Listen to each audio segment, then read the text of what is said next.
There's a moment most people don't think about until it's already happened. The power goes out. Not for 20 minutes, for 3 days. And without much deliberation, a specific kind of person stops waiting for someone to fix it and starts solving. Not because they're heroic, because waiting genuinely doesn't occur to them as an option. That person is almost always over 45. There's a generation that was raised by neglect and called it freedom. Left alone for entire summers, no check-ins, no safety nets. And the thing that looks like a wound from the outside, that's actually the thing that made them unbreakable. This isn't nostalgia. It's not an argument that things were better then. It's something more uncomfortable than that.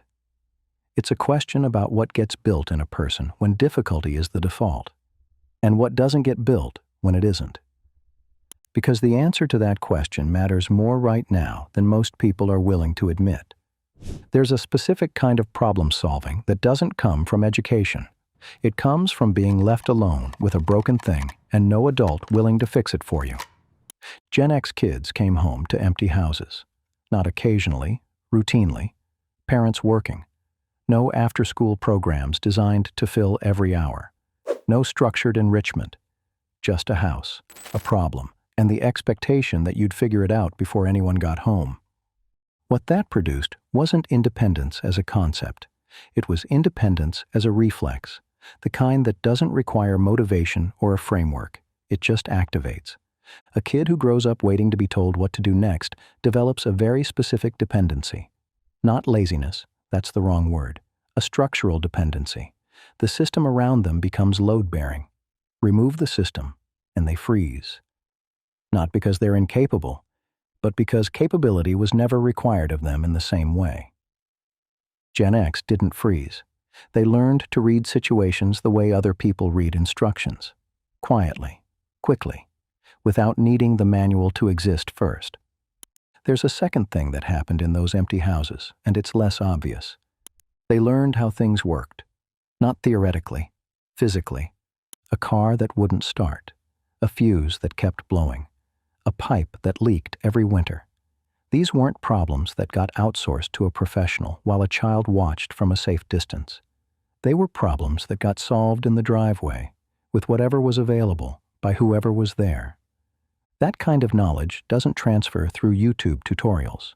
It transfers through proximity and repetition. Through watching someone diagnose a problem before they fix it. Through handing someone a tool and being told why that tool and not the other one. Most of that knowledge transfer has now stopped. Not because people became less intelligent, because the conditions that made it necessary disappeared. When you can order a replacement part in 2 clicks and have a specialist at your door by Thursday, you never develop the instinct to understand the thing itself. The instinct atrophies, quietly, without anyone noticing until the moment it's needed. Here's something that sounds like a criticism, but isn't. Boredom used to be a raw material. A Gen X kid with nothing to do on a Tuesday afternoon didn't open an app.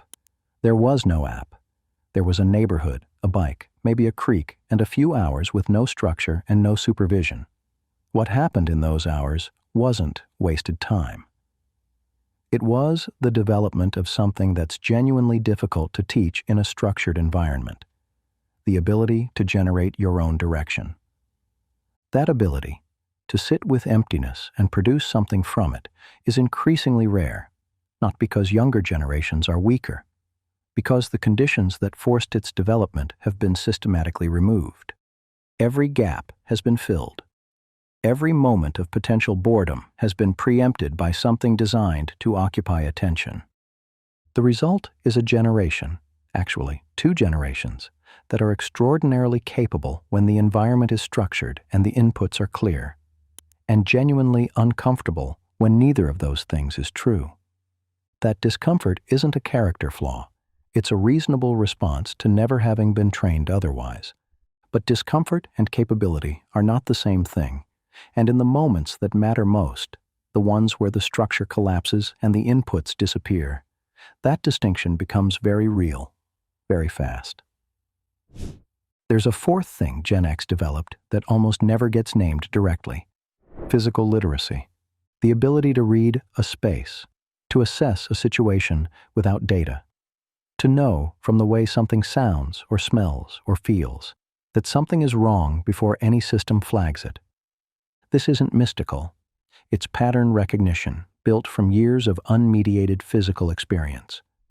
Walking home alone, navigating unfamiliar neighborhoods, reading a room full of adults as a child and understanding, without being told, when the energy shifted.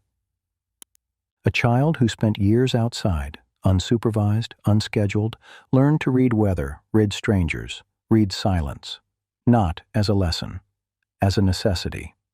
That kind of reading becomes automatic in a way that no amount of instruction can replicate. That kind of reading is a survival skill, and it's one that develops almost exclusively through exposure, through being in situations without a buffer, without a screen between you and the environment, without an algorithm deciding what you should notice next.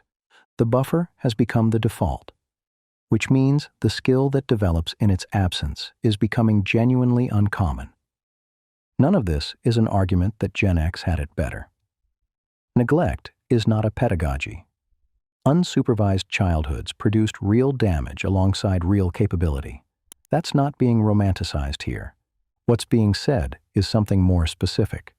The conditions that produced certain skills in that generation were not intentional.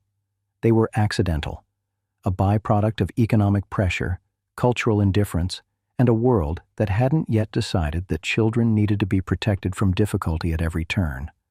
Those conditions are gone, and the skills they produced didn't get replaced by something equivalent. They got replaced by a different kind of competence, one that's genuinely impressive in stable, connected, information-rich environments. The question nobody's asking clearly enough is what happens when the environment stops being stable, when the connection drops, when the information becomes unreliable, when the system that was load-bearing stops bearing the load. That's not a hypothetical. That's a description of what's already beginning to happen, slowly, in ways that are easy to dismiss until they aren't. And the generation that was accidentally trained for exactly that scenario is the one that's been quietly dismissed for 30 years. The irony is that Gen X never asked to be built this way. They didn't choose the empty houses or the broken things or the long summers with no one watching. It just happened. And they adapted, quietly, without framing it as strength, because it didn't feel like strength at the time. It just felt like Tuesday. The point isn't whether that generation is tougher or more capable. That's not what this is about. Capability gets shaped by conditions. When difficulty gets removed, when every moment of friction gets smoothed away, the capability that friction was building doesn't pause. It doesn't develop. That's not a generational failure. It's a design outcome. The question is whether anyone is paying attention to what's being designed out.